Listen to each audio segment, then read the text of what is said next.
About 70 to 90% of people who go into cardiac arrest outside of the hospital die before ever reaching the hospital, according to the Center for Disease Control and Prevention. So this is a statistic that we can all lower. Experts say if just more of us learned how to help, and that is why we've invited Harold Mayfield back, the training coordinator with the Richmond Ambulance Authority.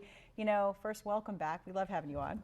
Like I said, thanks again. We definitely appreciate any opportunity we can have here because obviously coming here we can reach more people. Yeah, so, absolutely. And we know you're about to do a live demonstration with us. We will get to that, but first we kind of want to start with what is the difference between a sudden cardiac arrest and a heart attack? So heart attack is your blood is being clotted to where your heart's not getting the blood it needs, versus sudden cardiac arrest is the heart is no longer pumping at all. So one can definitely lead to the other.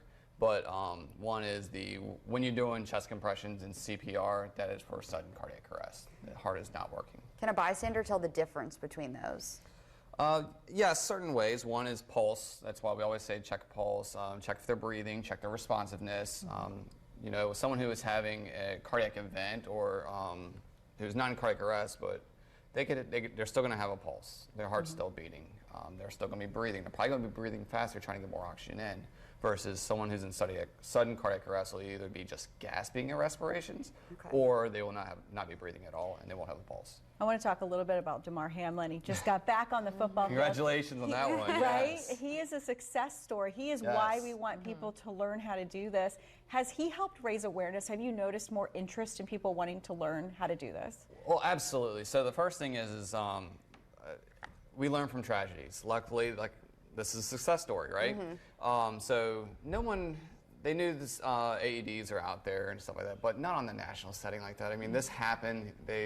America got to see, the EMS providers, physicians, all these people go on scene and actually do what we do and see that this is what made the difference.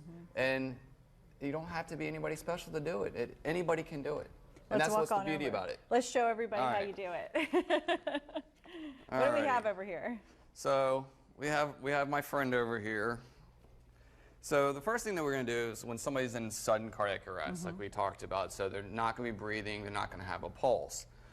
So right away, you need to activate the emergency system, calling 911. Luckily these days, everyone has a cell phone, so just put the cell phone on and good to go. The other thing is find the AED.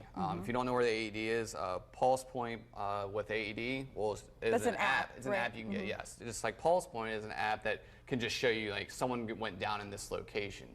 The other one will actually show you where you might find the AED. So you send somebody to go get it. And that's it right there. This is it. Well, this is our demo, but it's exactly the same. So AEDs, they work in two ways. One, you either hit a power button to turn it on, or two, you just open up the case and it automatically turns on. The beauty of this is it does everything for you. It tells you what to do. Like you have to actually do it, but it tells you. So the first thing you do is turn it on, and it's going to tell you.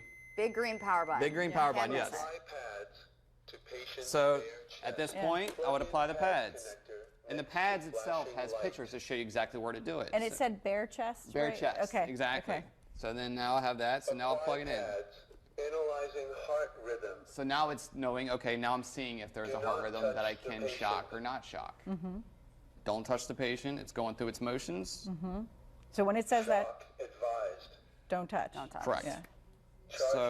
So now it's going to tell you it's charging. And the beauty of this too is it's not going to deliver the electricity until you make it. Like I can stand here, nothing. That's the only thing we have to do. Yeah. Is just okay. And at this point, you just make sure no one's touching the patient. I'm clear, you're clear, we're all clear. And then I deliver the shock by holding the button down. And now I'll go straight back into CPR. And I just go to straight compressions.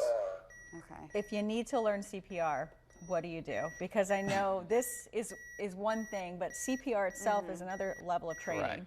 So anybody who wants to take a class for CPR, go to American Heart Association's website, aha.heart.org, and you can find classes on there. It's one of those, worth your time. It is. It's one of those skills that it's selfless. Like I'm not learning for myself. I'm learning for you.